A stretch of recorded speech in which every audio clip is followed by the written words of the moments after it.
হক দাবি আমাদের যে পরিচিতিটা ভারতবর্ষে পরিচিতিটাই মুদায় দিয়েছে সরকার কায়দা করে, সেই পরিচিতিটা ঘুরাই পাওয়া লড়াই বটে, এটা আন্দোলন বটে। আজ দেখছো না বাংলাদেশের ছাত্ররা ছাত্রী আড়িয়ে দিয়েছে, বুঝলে বুঝলা। আর আমাদের কর্মীরা যদি ঘরের দিকে গুরু গুরু ঢুকি তো কিন্তু দাবি আদায় নাই হবে। তো ছাত্রী আড়িয়ে দেওয়ার জন্য আজ আমরা মূল খুঁটির দ্বারস্থ হয়েছি, ওয়ার ডেরাকে এসেছি। ইয়ার পরে কিন্তু জাহান দিয়ালিয়ার ব্যাপার আছে, গল্প আছে, দিতে পারবে না। বাংলাদেশের ছাত্রদের মতন জাহান দিতে হবে। আর জাহান নাই দিলে আমাদের জেলে ঢুকালে কিছু হবে না, ওরা দিবে না। ঠিক আছে, জেলে ঢুকায় আমাদের ওয়েট দেখছে। ইয়ার পরে যে আন্দোলনটা হবে সেই আন্দোলনটার জন্য আমরা একটা কৌশল নিয়েছি সাজাবার, যেটা পরবর্তী ক্ষেত্রে আপনারা বুঝতে পারবেন। তো আজকে সেদিনে ঝাড়গ্রামের মিটিং এ সবই আলোচনা হয়েছে, নতুন করে আর কিছু নিশ্চয় কাকে বলার দরকার নেই। আজকে নিশ্চয় প্রত্যেকেই অনুমতি আছে যে মূল খুঁটি মূল মান্তা অজিত প্রসাদ মাহাতোর নেতৃত্বে আমরা যে একটা আমাদের আদি সংগঠন পূর্ণা সংগঠন যেটালে ডাল বিস্তার করেছে সব সংগঠন, সেই সংগঠনে আমরা পুনরায় সামিল হতে চলেছি, তাই তো? এটা সমর্থন জানাবে বাবু, নাহলে তখন পরে বললো না। আমরা সবাই রাজি আছো তো নাকি? তাহলে প্রত্যেকেই রাজি আছি।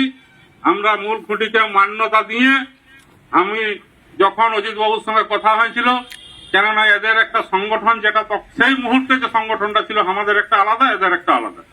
তো অজিত বাবু বলছে, হেরে তুই চলে আয় এধার দিকে, একসঙ্গে তো আন্দোলনটা করতে হবে, আর নাহলে তো আমাদের যে শত্রুপক্ষ তারা তো আমরাকে টাপে লিছে, ছিন্ন বিচ্ছিন্ন করে থাকলে আন্দোলনটাকে সাকসেস করা যাবে না। তুই চলে আয় আদিবাসী কর্মী সমাজে, তো যে পদটা লাগবে বলছে সেটাই তোকে দেবো। আমি বলছি আমার কোন পদেই লাগবে না, তবু আমি আপনার সঙ্গে কাজ করি, ঠিক আছে না?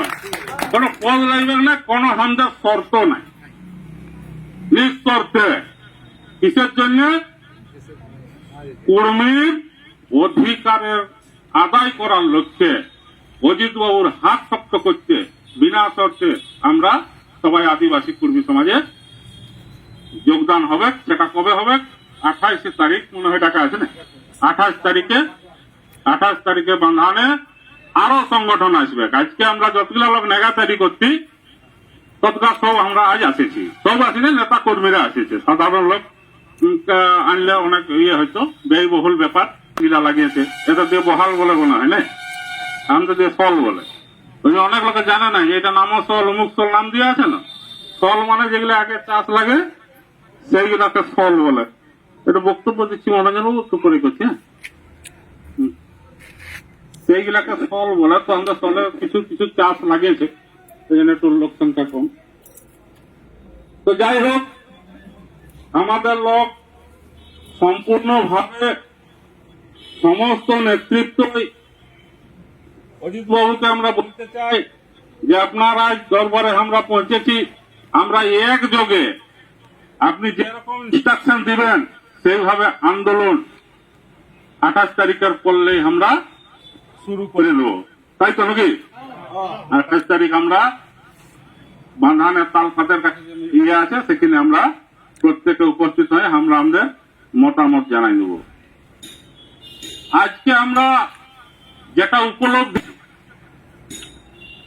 যে আজকে সংগঠন কর্মীর ভাঙতে ভাঙতে ভাঙতে ভাঙতে বহু সংগঠন।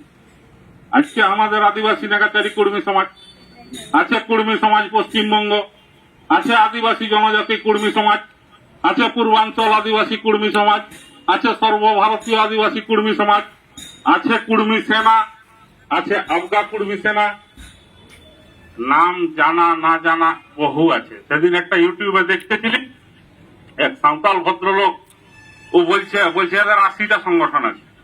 ও আর কবেলা গুনে শিখেছেন, বলছে এদের 80টা আছে, তার মধ্যে অনুপ মাহাতোই কেস করেছে, বলছে 80টার মধ্যে এক লোক, মানে 79 লোক না, 79 লোকের এক লোকে কেস করেছে বলছে হাইকোর্টে।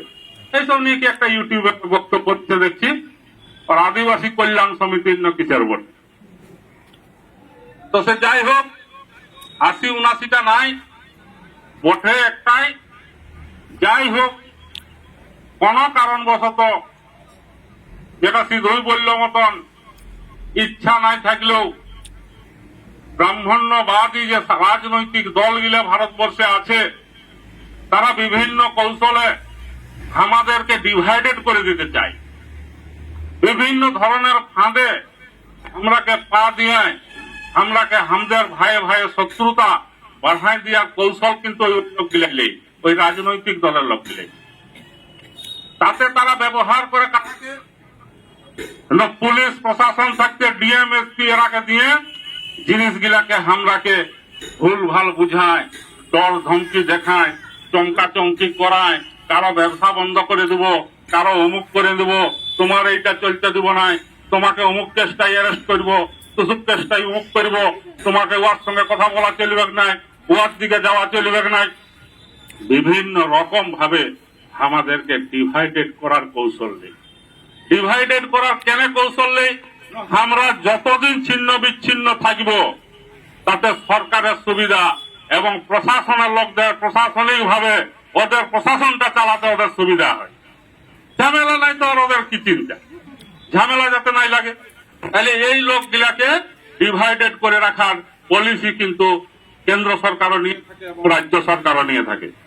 যার জন্য আমরা ওদের এই পেঁদলা পেনটা ধরতে পারেছি, তাদের এই পেনটাকে আমরা বুঝতে পেরেছি, তাহলে তাদের ওই তোপের মধ্যে আমরা পা দিতে নারাজ। আমরা এখন কি করব?